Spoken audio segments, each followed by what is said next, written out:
Hello everybody and welcome to another episode with the Red Jacket Lawyer. Today we're going to speak about the SCE, the Societas Europaea, the European Public Listed Company.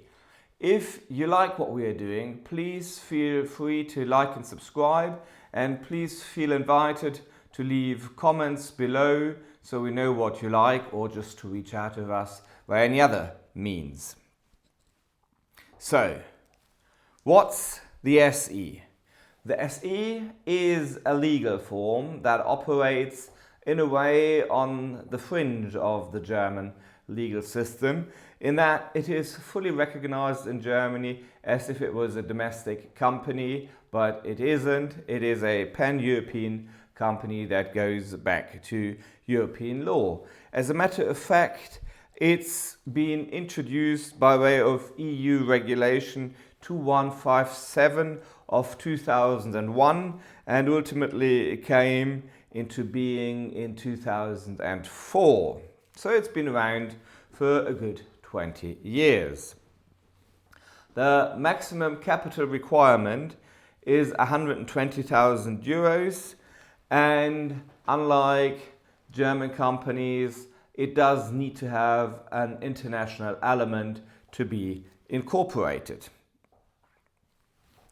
This international element can come in many different ways, and ultimately it boils down to there being 5 different ways in which you can incorporate. I shall briefly introduce those now and maybe in the future come back to it in a bit more detail. The first one is by way of cross-border merger. So you can have a German and a French company that merge into one to form an SE. You could also have a German and an Austrian company, or a German and an Italian company to form an SE. And obviously you could have a French and an Italian company to do just the same, but obviously we are having a German focus, so we should focus on German elements. The second way is that you have 2 companies from 2 different countries at least. You could have more that decide to give themselves a mutual holding company in the form of an SE. So say you have a German company on one side of the border and a Polish company on the other side of the border. They both stay as they are, but they build themselves their own parent, and that parent to become an SE. The other way, the third way effectively, would be the joint venture SE. That is a bit the opposite way around. If we have a company, to stay with the example, from Poland and one from Germany, they stay independent, but they pool resources into a third company, and that third company becomes the joint venture and an SE. That's also possible. The fourth way is through a subsidiary or daughter company. So take again our German parent company that sets up an SE in Italy. And then you have the international element that way because it's in 2 different countries.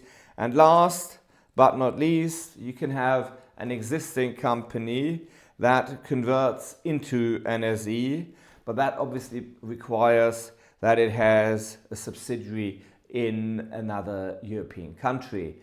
And a prominent example of that activity would be Porsche, who eventually changed part of their car manufacturing industries into an SE when the legal form became available. So the message is clear. An SE cannot be formed overnight by just a single lone founder with a lot of money. The SE, in my world of German law, is somewhat unique in that it can have 2 different forms of corporate governance. On the one hand, it can have what I would call conventional 2-tier board of a executive board Vorstand and a supervisory board, Aufsichtsrat, that jointly control and manage the company, with the focus of management, of course, being on the executive board and the focus of supervision being on the non-executive board, and the shareholders meeting behind all that. Or alternatively, you can have the monoistic system, as it is quite commonly used in the Anglo-American world, whereby you have a single board that comprises executive and non-executive directors, and that is backed by a shareholders meeting.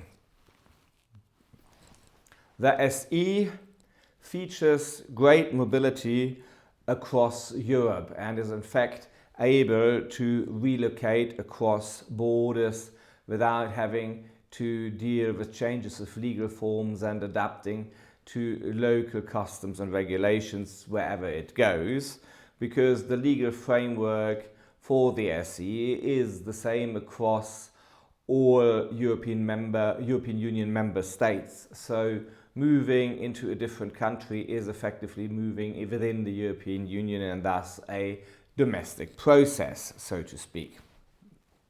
When it comes to employee participation, the focus of the SE is on negotiation. The only hard and fast rule is that employees must be consulted about the level of participation they shall have, and that level is then subject of negotiation between the company on the one hand and the employees on the other hand. So depending on how both sides negotiate, it may well be possible to arrange something that is better or worse than the standard domestic setup.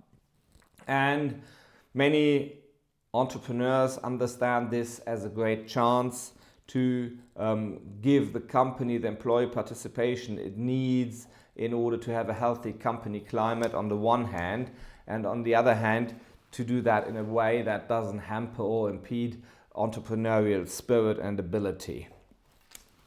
So on the whole, the SE is a company that offers great flexibility and prestige, not least because it comes with a very solid capital foundation of 120,000 euros, which certainly exceeds anything any German company requires under German law by default. It is recognized across Europe, and therefore it is attractive to investor structures. It can be listed on the stock exchange, and that is of course of interest to flowering and budding businesses. In our next video, we will look at the differences and the things that the SE has in common with the German AG. So we'll do a little comparison to compare the DNA of both. We hope you like this. Please come and watch us again. Take care. Bye-bye.